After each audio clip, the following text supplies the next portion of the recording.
सरदार पटेल की जयंती पर शाहदरा में यूनिटी मार्च पर प्रेस वार्ता। सांसद हर्ष मल्होत्रा ने दिया एकता का संदेश।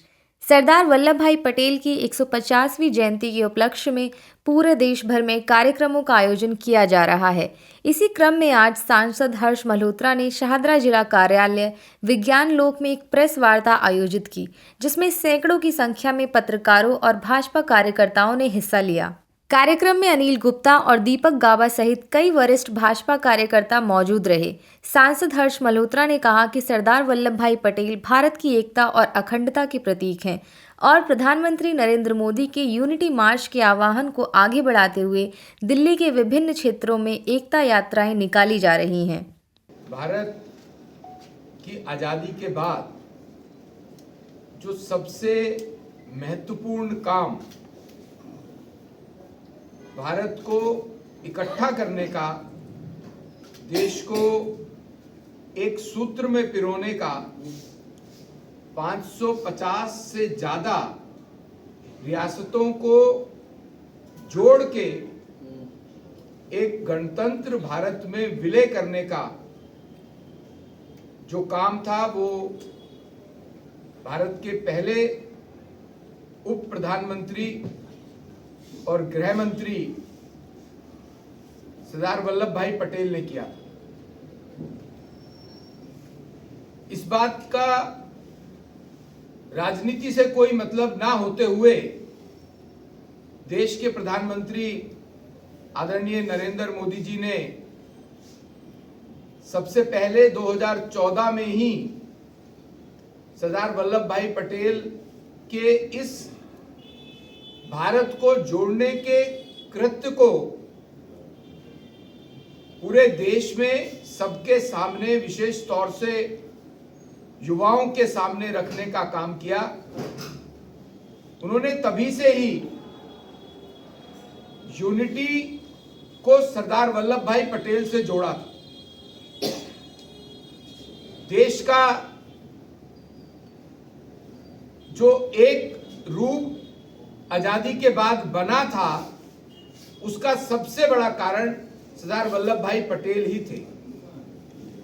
चाहे अगर हम बात करें तो सबसे पहले जोधपुर, जो मैं कुछ विशेष रियासतों का भी उल्लेख यहाँ करना चाहूंगा, जो कि सरदार जी ने उनको भारत में विलय करने की उस समय की उस रियासत की क्या परिस्थिति थी।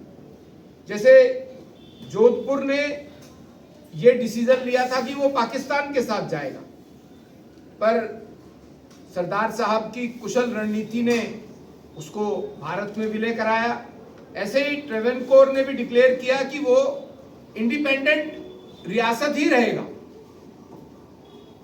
लेकिन सरदार साहब ने उनसे अच्छे से नेगोशिएट करके उनको इस बात के लिए मनाया कि वो रियासत भी भारत में विलय हो।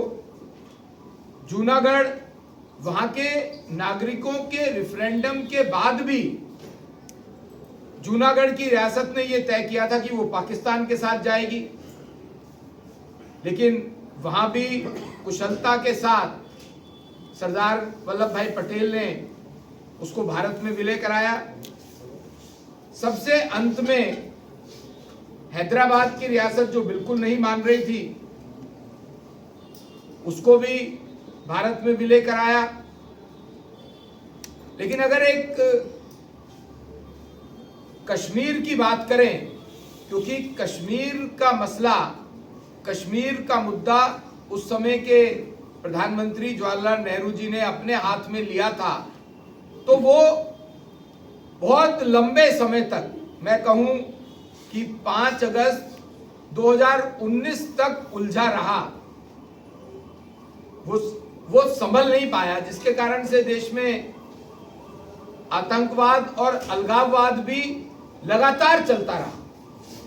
पर सरदार पटेल के पदचिन्हों पर चलते हुए और उनको अपना आदर्श मानते हुए भारत की सरकार आदरणीय नरेंद्र मोदी जी ने, भारत के गृह मंत्री आदरणीय अमित शाह जी ने अपनी कुशल रणनीति से, दृढ़ संकल्प के साथ 5 अगस्त 2019 को 370 और 35A के एब्रोगेशन के साथ कश्मीर को भी भारत का हिस्सा बनाने में एक महत्वपूर्ण काम किया, तो उसकी भी प्रेरणा सरदार पटेल से ही मिलती है।